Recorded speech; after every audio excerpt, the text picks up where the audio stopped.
Assalamualaikum warahmatullahi wabarakatuh.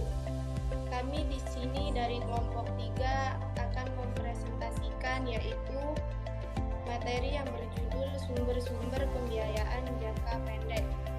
Di sini kami terdiri dari 2 anggota yaitu saya sendiri Rizka Angelia Putri dan teman saya Rizkia Noviana Romadona. Manajemen keuangan jangka pendek, sumber dana berasal dari 2 hal, yaitu sumber dana internal dan sumber dana eksternal. Dana yang berasal dari internal merupakan modal atau dana yang dihasilkan sendiri oleh perusahaan, seperti contohnya laba nikahan dan penyusutan. Sedangkan dana eksternal merupakan modal yang bersumber dari pihak luar perusahaan, seperti contohnya kreditur, pemegang saham, atau pengambilan dari dalam perusahaan. Dan selanjutnya adalah pihak-pihak pemberi dana yang bersumber dari eksternal, yaitu digolongkan menjadi 3 golongan utama. Yang pertama supplier, yang kedua bank, dan yang ketiga pasar modal. Yang pertama adalah supplier, yaitu memberikannya pembiayaan melalui kredit. Sedangkan bank yaitu memberikannya pinjaman atau kredit dengan bunga modal usaha. Yang ketiga pasar modal, yaitu sumber dana dari investor melalui penerbitannya saham atau obligasi. Yang selanjutnya adalah pentingnya sumber dana jangka pendek. Sumber dana jangka pendek dapat digunakan untuk membiayainya manajemen modal kerja, di mana membutuhkannya pembiayaan modal kerja dan bersifat sementara. Prinsip dasar dari sumber dana jangka pendek adalah bentuknya pendanaan ini harus dilunasi dalam jangka waktu 1 tahun. Dan adapun beberapa kewajiban yang harus dipenuhi dalam jangka pendek atau sumber dana jangka pendek antara lain yaitu ada 4. Yang pertama, membayar utang yang sudah jatuh tempo atau yang sudah ditetapkan pada persyaratan awal. Yang kedua adalah gaji bulanan karyawan. Yang ketiga, pajak atau membayar pajak. Yang keempat adalah kewajiban jangka pendek lainnya yang mana harus segera dibayar.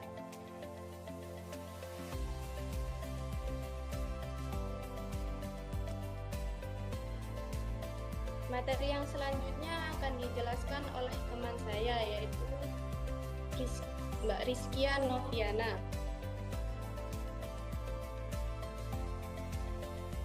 Untuk selanjutnya yaitu karakteristik pendanaan jangka pendek. Yang pertama, sumber pendanaan jangka pendek memiliki keunggulan dan kelemahan masing-masing.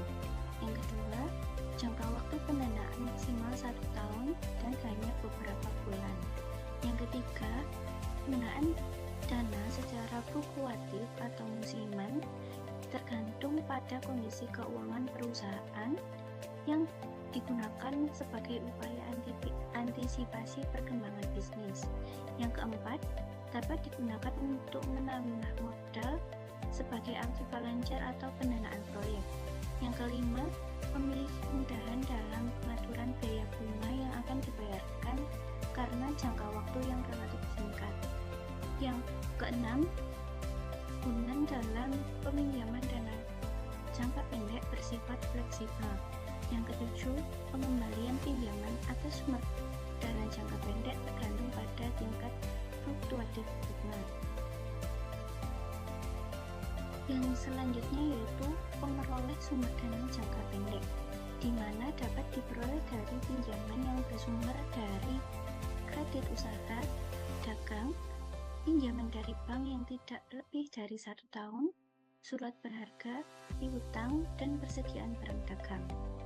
Pada saat akan melakukan peminjaman dana dalam jangka pendek, terdapat hal-hal yang harus diperhatikan. Yang pertama, yaitu biaya yang akan ditimbulkan.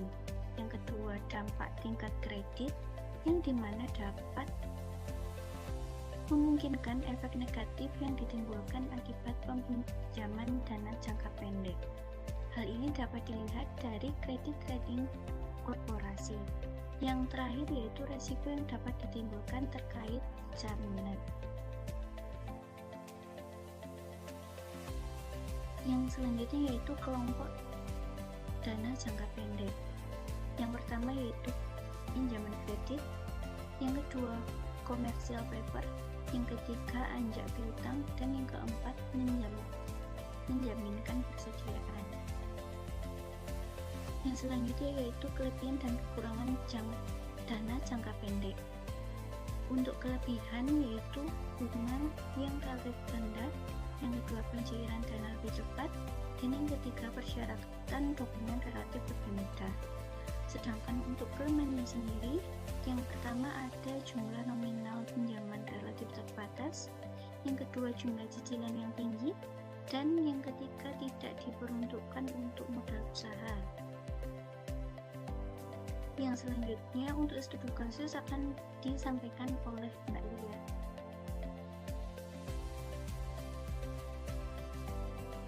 Baik, yang selanjutnya adalah studi kasus.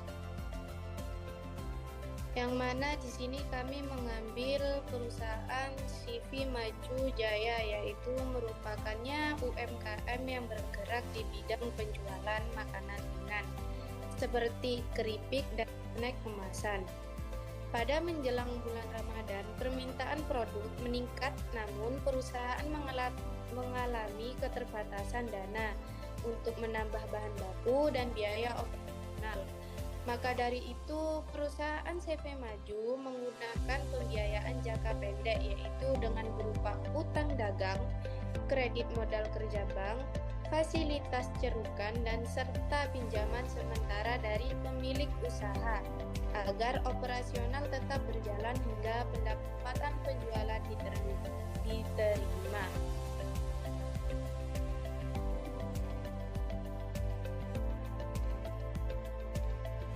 Mungkin cukup sekian yang bisa kami sampaikan, kurang lebihnya mohon maaf. Wassalamualaikum warahmatullahi wabarakatuh.